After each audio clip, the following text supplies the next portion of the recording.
అనుగ్రహిస్తుంది.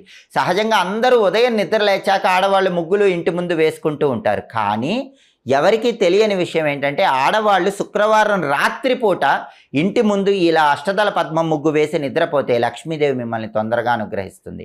అలాగే ప్రతి పౌర్ణమికి లక్ష్మీదేవి భూలోక సంచారం చేయటానికి వస్తుంది. కాబట్టి పౌర్ణమి రోజు రాత్రి సమయంలో మీ ఇంటి ముందు ముగ్గు ఉండేలాగా చూసుకోండి. ఏ ఇంటి ముందైతే పౌర్ణమి రోజు రాత్రిపూట ముగ్గు ఉంటుందో ఆ ఇంట్లోకి లక్ష్మీదేవి సులభంగా ప్రవేశిస్తుంది, స్థిరలక్ష్మి అనుగ్రహిస్తుంది. అలాగే వారానికి ఒకసారి ఆడవాళ్ళు ఇంటి గుమ్మం ముందు ఆవ నూనెతో దీపం వెలిగించి ఆ తర్వాత నిద్రపోండి.